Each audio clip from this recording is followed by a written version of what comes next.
Do you ever wonder what it's like to own a football club? We have to find some way to compete with the big guys. We're small fry. Bournemouth are the Premier League story of the season. A traditionally tiny team who've been transformed into a fierce fighting collective. Sinistera has done it! So I asked Cherry's owner, Bill Foley, vintner, golfer, military veteran, billionaire, owner of the Vegas Golden Knights in the NHL, to come and talk about what it's been like to make a team into one of the greatest overachievers in modern Premier League history by being true disruptors. Bournemouth showing that they're upwardly mobile in the Premier League. But remember, this was a team that was just 3 points above relegation when Foley brought them back in December 2022. I don't want to predict when we're going to play in Europe. I know we're going to play in Europe. The Bournemouth Golden War Cherries, a hungry, fast, smothering pressing collective, hunting down supposed giants like Arsenal and Manchester City. It's an always advance, never retreat culture. Never give up and never give in. So as they brace to face Liverpool this weekend, they're in touch with the Champions League places. Andoni Iraola's man with a big, significant victory. And it is great to welcome back this bucker of conventional wisdom from Sonoma, California. It's Mr. Bill Foley. Hi, Raj. How are you? Good to see you again. These are incredible times, Bill. It's incredible to be with you. How are you feeling about it all? Are you surprised? Are you just totally calm? This is as you saw it. Are you enjoying every second? Oh, I love it. I love football. I've become such a fan and tried to learn as much as I possibly can about the game, and really enjoyed my time at Bournemouth, being involved with the recruitment of players. And we're just finishing our new training facility. It's beautiful. It's where our academy is going to be located, plus our first team. The facility itself must be almost 180,000 square feet. When you say I'm learning a lot about football, I just say, Bill, by the time you actually do learn things, Bournemouth might actually be incredibly dangerous. But we want to go back to the beginning, because when you meet people at parties and tell them that one of your many jobs is football club owner, that can mean many things, because the role has really shifted from, well, when I was a kid, we didn't even know the teams had owners. The board was just like a gaggle of local businessmen who'd done good. The clubs were very parochial, which is a complete stark contrast to today. When you think about the key role that you have as owner and your style of leadership, how do you describe it in your own words? I'd say I lead by example. I try and go in head first. I try and learn everything I can possibly learn about our plan, our program, help design the program and the plan.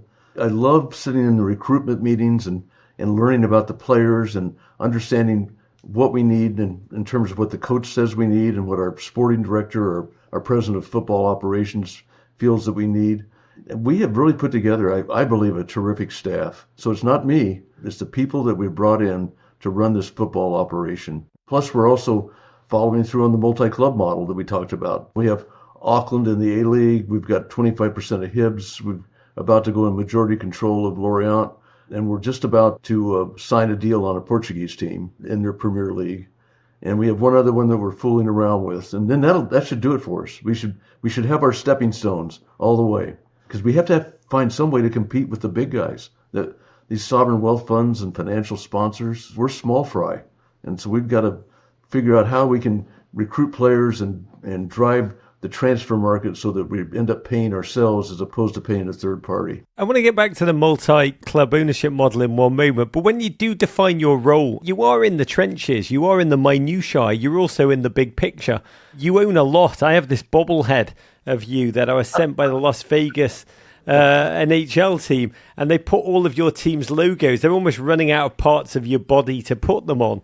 When you define what your role is in all of this, how do you describe it? Are you the big picture man? Are you the culture setter? Are you the ultimate decision maker? In your own words, what would be on your business card? I am the final stop in terms of decision making. I sign off on every player acquisition and help negotiate the terms and conditions of a transfer if we have one coming, whether they're coming in or going out. I've let everyone know that we're not a seller, that we're only a seller if something really interesting comes along. But I'd say I'm a micro manager. I'm macro when things are going well, and I step back and I just try and know what's going on and try and participate. But if things aren't going well, I'm micro. I'm as micro as it gets. I'm deep in the trenches. I talk to the guys at Bournemouth probably every other day. just to check in and see how we're doing. Particularly now it's a transfer window. We brought in a couple of players. We haven't done anything outrageous just yet. We have a good team, and we'd have a great team if I could get everybody healthy. It would just be fantastic. We're going to get into that as well. I just love the idea of a macro-micro leader. Like, I'm the big picture details guy. But when we last spoke, you talked with real clarity about how and why you took over Bournemouth. And back then there was a sense that there was a cap on just how high Bournemouth could ever go, a ceiling. Bournemouth, they had to be limited by size and role. They had to be a tiny club, just lucky to be in the Premier League. That, Bill, was a widely held consensus.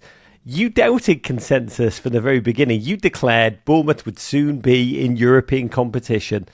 What gave you the belief, the confidence to buck existing norms? Or were you just spitballing? No, I wasn't spitballing. I did it with the Golden Knights, a hockey club. We're in the 40th largest market in the country, and we've proven that you can be a small market team, and you can still be very, very competitive, but you've got to be intelligent about the way you handle the team and the culture you create. And I'm proud of the culture we're creating at Bournemouth. It's an always advance, never retreat culture, always attack, and never give up and never give in. We've managed to accomplish that. We've had some turnover. Brought in a lot of new players. Almost all have done what we thought they would do, and I've got some really good players. If I just get them healthy, that's my biggest problem, is getting players healthy. You talk about the Golden Knights.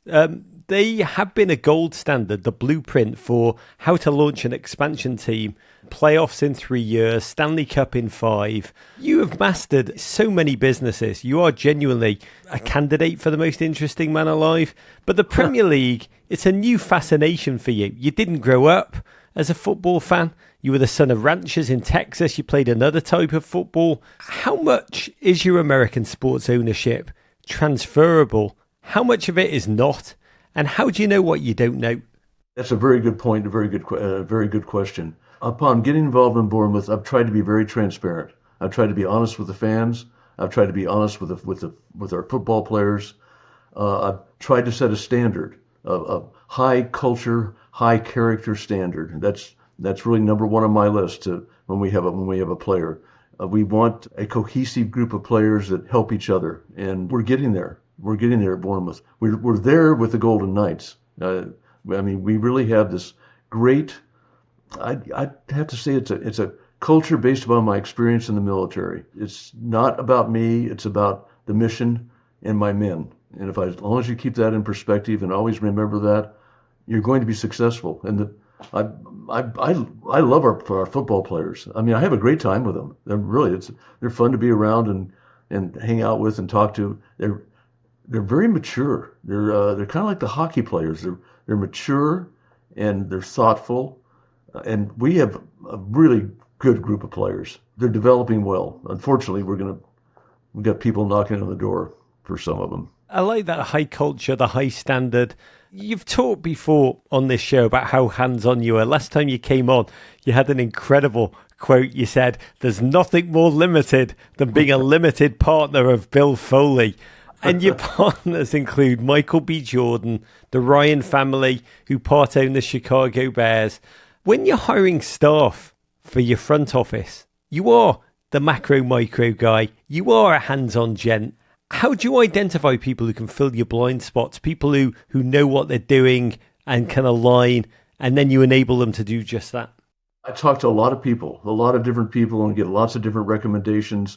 We knew that Neil Blake was going to be moving on from his role as CEO really over a year ago, and we started looking for someone to come in and replace Neil. And he's still involved with our football club at the holding company level, but he's no longer involved day to day at Bournemouth. And we went through a number of different interviews, a number of different players, and frankly, I think we just got really lucky. We ended up with Thiago Pinto, with the background he had at Benfica and then Roma. I'm having a great time with him. He is a smart guy. He really understands football. He's great to be around. That's what you look for. It's smart. They're all smarter than I am, which is good. I don't mind being the dumbest guy in the room. Another lesson there. This is the second time you've been on the show. And last season you told us of your history, how you came to football, I really encourage listeners to go back and listen to that approach to life, that approach to business. We talked about the seemingly radical, quite gutsy decision that you just made to part ways with your manager then, Gary O'Neill. You just kept Bournemouth up your first year in the Premier League, and you made that decision and then went out and hired a hipster's choice. Then an up-and-coming 40-year-old Bastion from Rayo Vallecano. An unassuming demeanour, but with a ferocious front foot press. Andoni Iraola. And since then, the gent has clicked, and then some, proven himself to be one of the savviest tacticians in the Premier League. We hear a lot, Bill, about alignment. It's like a buzzword in the Premier League between owner and manager. How do you align with this gent? How do you communicate with Andoni? Are you on WhatsApp? How often do you speak? And what does he emphasise in his communications with you? Yeah, I try and be supportive because I know we have a great coach. He was just what we needed in terms of playing an exciting brand of football and not just being a counterattacking team, but being always up front, always pressing, always pushing. I usually text him after every game. Sometimes I call him if we've had a good game. When I'm there, I try and have dinner with him. He's a very quiet, humble guy. I try and make sure I'm not interfering with what he wants to do and what he's doing, but I try and be supportive. And the first year he was here, he had lost or tied, drawn 9 games, and we won the 10th game. And everyone was saying, well, aren't you going to make a change? And I had complete confidence in him. I knew that once he clicked with the players and they started playing his style of football, that we would have a really interesting team and would surprise people. And we've actually probably overachieved a little bit this year so far. I just hope that we can keep it up and get through these next few games that we have. Then we start playing teams lower in the table, which will, then we'll probably lose those games. I mean, Andoni is fearless. He's come on this show, and since then he's beaten Arteta, Guardiola, Ange Postecoglou, Ruben Amorim, Eddie Howe this season. He is a giant killer, and he faces big teams and delights in taking the fight right to them quite audaciously. From your experience, from your seat, what makes Andoni Iraola so special? I compare him to Jeff Monken at Army. Army overachieves consistently, beats the Giants often with limited resources. There are only 4,400 cadets and 15 or 18% are women, so they're obviously not going to be playing football, American football. But I compare him to his mannerisms and the way he thinks. He is fearless, and he has motivated our players to know that they can win every game. They know they can. Just look at Newcastle and Eddie Howe, and that's one that we went up there and really won a great game. It was fantastic. How would you describe the way Andoni's football makes you feel when you watch it, Bill? Oh, it's exciting. It's exciting, and we have managed to recruit players now over the last couple of years that play his style, and it's not easy. It's high intensity. Our players have to be in really, really good shape. They run and they run and they run, and he expects them to be on the move at all times. And they're fearless. They want to win. They have a real desire to win, and they're about team. They're not about themselves. They're about team. So let's talk about that squad rebuild, because the team has evolved so much from when you came in, from newly promoted championship squad to now, pound per pound, perhaps the most efficient, ecstatic squad in England. And at the Golden Knights, who again only came into existence in 2017, you were sitting in on mock drafts before there was ever even a team. How do you keep up with the Bournemouth depth chart, the target list of young football prospects across Europe? Are you knee-deep in the Opta data? How heavy a hand do you play in recruitment and transfers, and what do you see as your role? I really work with our technical director, and Tiago, or we call him the president of football operations, really the sporting director. I try and communicate with them a lot. I communicate with Cy Francis several times a week. I communicate with Tiago. Right now, it's every day that we're talking about. In the transfer window. Exactly. And I enjoy it. If I enjoy something, I can get knee deep in it. And there's nothing like sports. And frankly, there's nothing like the greatest game in the world, which is football, soccer, football. I mean, it's just an amazing game. The fans are amazing. I love our fans. I mean, I don't know how many owners actually go to a pub before the game and interact with the fans or go wander around the stadium and say hi to everybody. I make sure the fans know that when I'm there and I care and I want to hear from them and get their input. The players are so much fun to be around, and everyone on our football staff, they're so engaged and involved. It's fun. I'm having a great time. I really am. I'm having a great time. It's amazing. I mean, I hope I'm interviewing Everton's owners in about a year and they feel exactly the same as you do, walking around Goodison Park before games. But last summer, biggest name on your roster was Dominic Solanke. Scored 19 goals, forced his way into the England team. Tottenham came in and triggered his quite significant release clause of about $83 million. From the outside, we see the news reports, the pictures suddenly of Solanke in a Spurs kit. What's happening behind the scenes at Bournemouth? Do you immediately have a list of names as backup for every position? Are you immediately dialing agents, trying to work out the depth chart, the next striker? And what was the process that led you to decide Ev Nielsen was the replacement from Porto in Portugal? He was a result of scouting and of our analytics system that we utilize. So we came up with about 20 strikers that we were interested in, and he was right at the top of the list. Andoni knew of him and wanted him. Thiago knew of him and wanted him. And he's been everything we thought he'd be. It takes a little while to adapt to the Premier League. And unfortunately, he's hurt right now. I mean, we're really suffering. It's a tough time to pick up a striker in the January window, but we're working on it. We have a few ideas because we need to bring somebody in. So for every position, you have that, like a 20 deep list of potential replacements?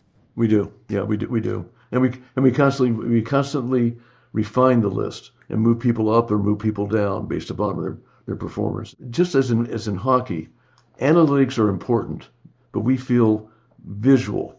Having a scout go to a game and watch a player, having them really look be totally engaged in the video side. And then we're also trying to develop our multi-club model, a like style of playing across all of our clubs. And we're getting there. We're not quite there yet, but any club that we own majority interest in, they're going to scout the way we want them to scout. They're going to play the way we want them to play. Their coaches are going to be developed the same way that we want them developed. Their technical director are going to be fully engaged with Bournemouth, because Bournemouth is really at the top of the pyramid. And we're just starting. We've got so much to do. I'm fascinated by the elaborate infrastructure that you're using almost to compensate for if Bournemouth are at the tip of the spear, the apex, ultimately you're trying to compensate even there. And the European scouting market is so unbelievably saturated. Teams used to be able to gain an advantage just by employing a single bloke in Argentina when no one else was. But in this era of big data, when everybody can watch everybody, every game, every kick of the ball and pull it up in a heartbeat, how do you find like a 21-year-old Milos Kerkez, the Hungarian Patrick Swayze, pulling him from AZ Alkmaar for almost $19 million? I'm assuming it's not as simple as you're looking at a picture, you see the abs of Mo Salah, and you're like, yes, he's going to solve our left-back slot. How do you gain that edge over competitors in the area? One thing, we're now at an attractive place to play. This training facility is going to put us in a different league, a different element compared to other smaller teams in the league. And our next step is to build a new stadium, so we can get more seats. We have a very inadequate stadium, and we're well on the way to really getting our design finished. Again, we're a small team in a small area, so we have to be conservative about the way we spend our money. But Kerkez, for example, he was really a product of Richard Hughes. Richard Hughes found him with Cy Francis, our current technical director. We went after him. He was identified, and we talked about it, and we went after him. Same thing with Zabarny from Ukraine. We snuck in on him, and we flew him out from Kiev, got him to Turkey, and then made sure he was undercover. We didn't want anyone to know that he was coming over. We thought he might get hijacked. In hockey, you can't hijack people. In football, you can hijack them. How do you understand that Kerkez, who has been electric, almost unstoppable in big moments in big games this season, that he was just there? What was it about Bournemouth that you guys were able to find him? It's really the analytics we have, and the system we have for analytics identifies those players of interest. And then we move to the scouting side to really take a good look at them and understand who they are. And we look at character. Character is very, very important to us. We want to make sure we have the right guys in the locker room that are going to be a team, not be individuals. And you don't always get that right. It's in sports, the egos are pretty big by some of the athletes. But we've done it with our hockey club, and we're doing it with Bournemouth. We're doing it in our A-League team in Auckland. It's the same thing. Very down-to-earth group of people, different collection of managers, but the managers we have and the people involved in the football side, they're all thinking about, what's my next step? How do I get to Bournemouth? How do I get to Hibs? How do I make the next step in my career? And we want them to think that way, because we want them all to be upwardly mobile, and we want to develop players. The A-League is not going to produce a lot of Premier League players, but they are going to produce MLS players. They're going to produce players that can go to Hibs, young guys that can develop, and we can keep them in our system and continue to develop them. And then eventually, maybe we get them down at Bournemouth. That's been something fascinating about watching this season play out, Bill.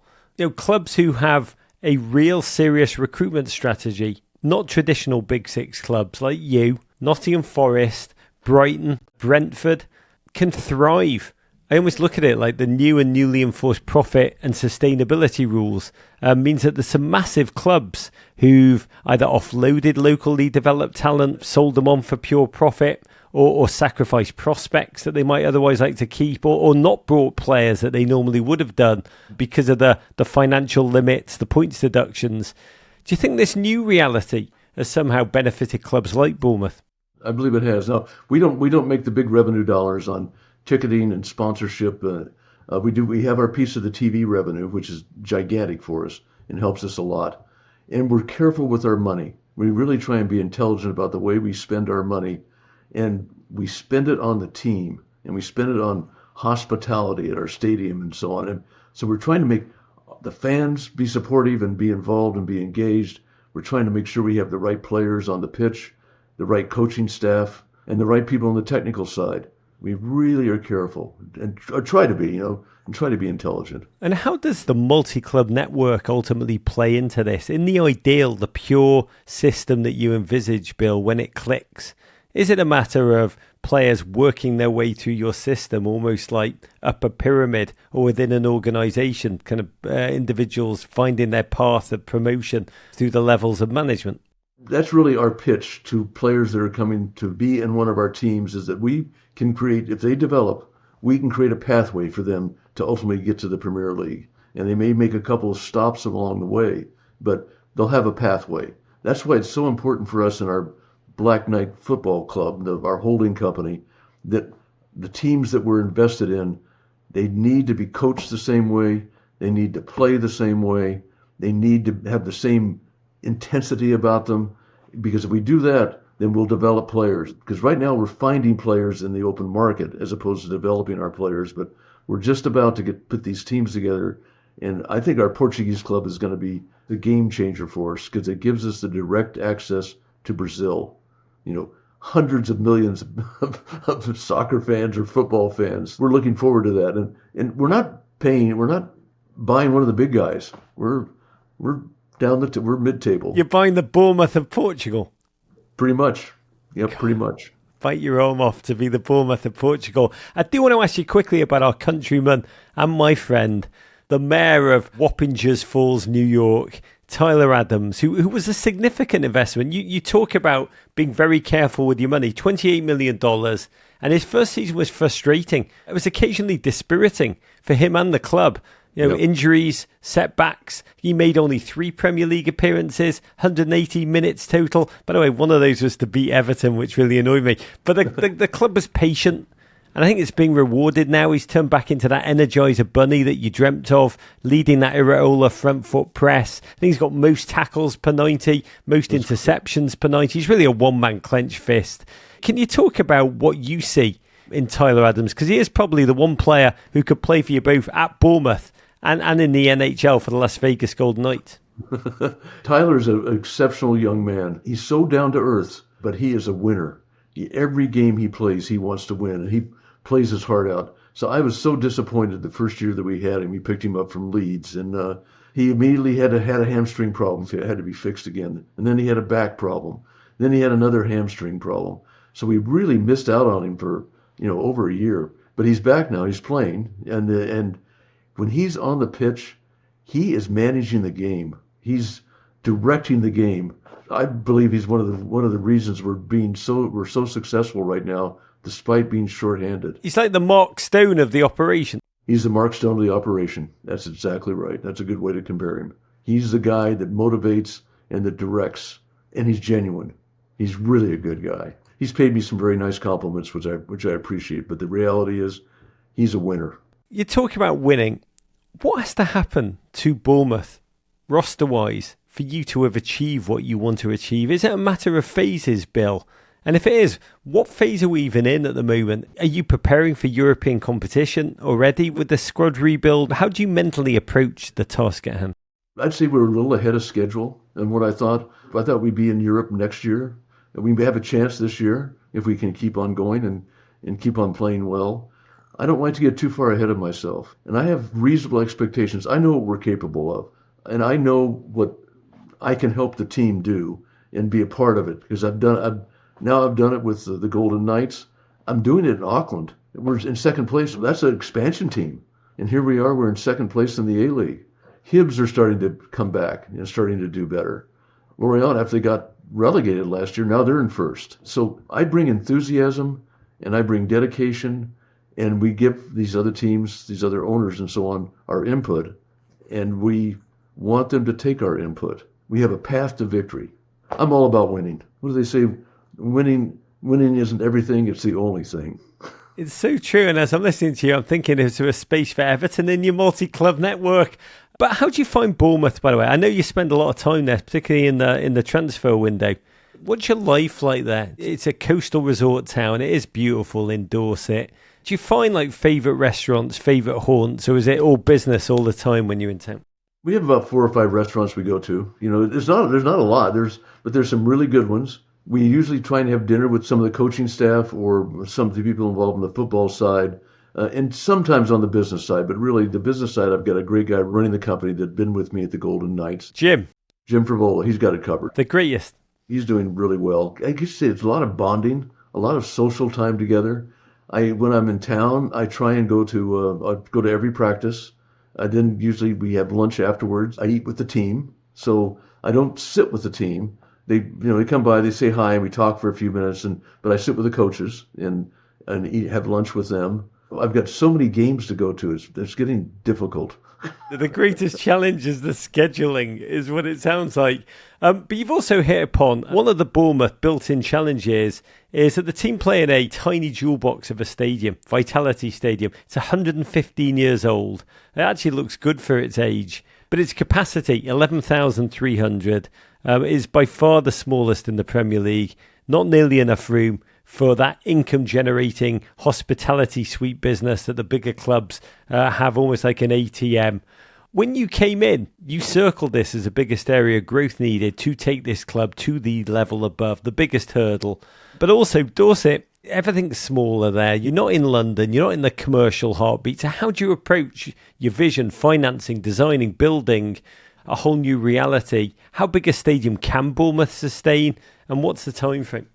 We're actually pretty far along in terms of our design process, and it's probably going to be around 19,000 people is kind of what we're honing in on, with the opportunity to go up about another 3,000 or 4,000 with by changing some roof structures and so on. Right now, if we can make it work, we're probably going to stay where we are as opposed to build a new stadium, but we're going to rehabilitate it. And we're even thinking about, if you've been to some stadiums, going down. So if we dig down, we can actually add a lot more seats on all four sides. And our south stand is a temporary stand, so that's going to be redone into a double-deck stadium structure. In terms of the main stand, it's a complete rehab inside to get more hospitality and really improve it. We don't think we can go up, but by going down, we can basically add about 7,000 seats throughout the stadium, and then rehab the east stand to have much more hospitality. The north stand would kind of stay the way it is, other than a new roof structure, and the main stand would add seats, but that would all be higher end hospitality type seats. And Bournemouth we have a waiting list of, I think, of 15 or 16,000 people that want tickets, so we're not going to have trouble filling the stadium. And there is money in Bournemouth. People don't recognize it, but it's a very wealthy community. And we're all in. We bought a house. We've gotten to, get around the neighborhoods and so on and go to coffee shops. And my wife and I, we're having a great time. We enjoy being over there. It's beautiful. I encourage, by the way, any American listening, when you are over in London, get yourself to a Bournemouth game. It is one of the most beautiful and singular parts of England. But you've joked yourself about the Bournemouth crowd. You've said at the moment it looks an awful lot like you. I think you used the word old white guys. It's a complicated system to get tickets because there is such a demand. It's a points-based system. People who've been a lot before qualify for tickets, which almost creates a feedback loop. But with more room, you'll be opening the doors to, hopefully, I'm guessing, a new generation of fans, younger, more diverse fan base. Exactly. When you think of the future, 2030, 2040, Bill, what does the fan look like in your mind at Bournemouth games, and how will that happen other than just like reincarnation? I'll compare it to when I was involved with a restaurant company, a restaurant chain, Carl's Jr. It's a fast food chain and primarily in California. When I got involved with it and I bought a controlling interest eventually, our average customer was about 48 years old and was a male. And what we did was we restructured the way we advertised, we restructured our offerings. And our customer then became the young male who was always going to McDonald's because that's where the mom wanted to go, and rebelled and said, I want to go to Carl's Jr. And so we changed our demographic, our profile, from this older white male to younger males. We changed our demographic, and that's what I want to do with the new stadium. I want to change our demographic. Young families, more women going to the games. Lots of younger guys, 20-year-olds, 25-year-olds, 28-year-olds, and having them be rabid Bournemouth fans. Have them live and die for the Cherries every week. Bournemouth fans, you have not lived unless you have eaten a Big Angus famous star combo from Carl's Jr. But what's the biggest barrier to all of this? I mean, you've proven so much in such a short time. What is the greatest friction, the greatest pain point, Bill? Yeah, it's really money. It's us generating enough revenue to keep our program going. And that means that we've got to develop players, and we have to, as they develop, they're going to go to a bigger team. And we recognize that until we get to the point where we have a bigger stadium, and we eventually want to be a destination for players.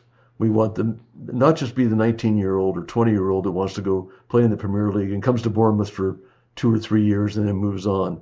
We want them to be there for a long time and develop with us.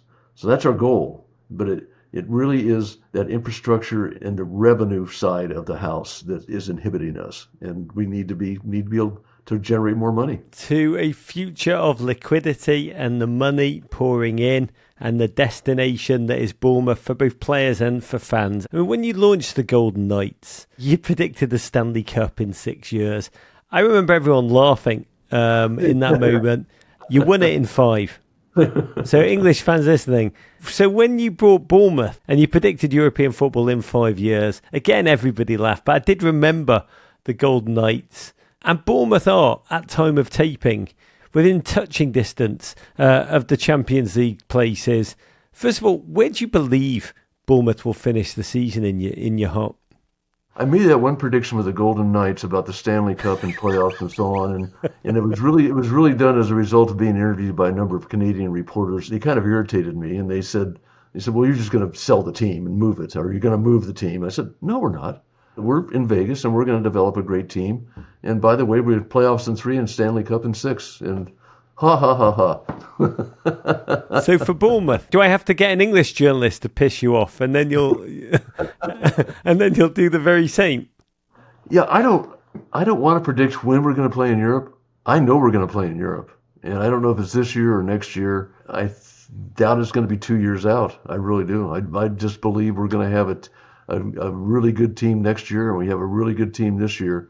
If we just get lucky on injuries and get these guys healthy, the second half of the season, we should be very, very successful. And if we're successful, we will play in Europe. It has been like watching an alchemist, really, from the outside. What is the dream, the vision, if that's achieved for you, ultimately, for Bournemouth? Champions League. That's my dream. The chairs in the champs. I love the sound of that. One quick question. I need to ask this quickly. I'm an Everton fan. I know. Back in August, I think it was the third week of the season, we were 2-0 up against Bournemouth. There was a moment, I'll be honest, Bill, I felt sorry for Bournemouth. We were beating you. I was like, oh, poor Bournemouth. And then the 87th minute, somehow, I don't know what happened. It's still too soon to talk about this. Bournemouth won 3-2. I'm still reeling, too soon. What's the quality that Bournemouth possess that allowed them to do that to my sweet, sweet boys? And did you ever doubt that you'd win that game? Well, I was pretty discouraged about the 86th minute in that game because and I was watching the game with my wife, and I said, "Well, I don't even want to watch this anymore." She said, "You can't leave. You've got to keep on watching this game." And so I hung around, and then Semenyo scored. And I thought, well, that's good. That's 2-1. And then it kept on going, and I actually felt sorry for Everton after that game. I really did. Because it was such an accomplishment, really. It was just unbelievable. Oh my God, 87 minutes of me feeling sorry for you, and then just 3+ delicious minutes of you having the last laugh, which ultimately I think is the motif of this whole conversation. Last question for you, Bill. What do you enjoy most about watching football, Bill? You've got so much sport in your life. And what's your favourite moment of the season been so far? What I really enjoy about football is that it is such an exciting game. Hockey's exciting. It's a fast game, and it can change quickly. But football, boy, it's got a special quality to it. It's just amazing. And I love the way the fans engage. Football fans are the best fans in the world. And I enjoy getting to Bournemouth and going to games. I try and go over 3 or 4 times a year. I try and make sure I can see 2 or 3 games. And hopefully we'll advance in the FA Cup this year. I'll be able to go over and see an FA Cup game, a home game, then maybe another home game, and be able to do it all within 2 weeks. That's my goal. To savouring it all, I've learned so much from listening to you about high culture, high standards, all-out attacking cultures.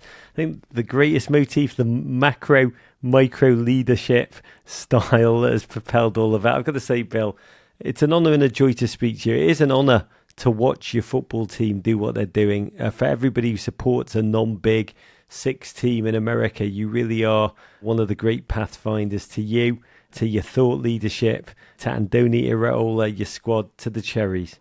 Yeah, thank you, Raj. It was great being with you. I really enjoyed it. Always enjoy talking to you. Thank you, Bill. Big love. Courage.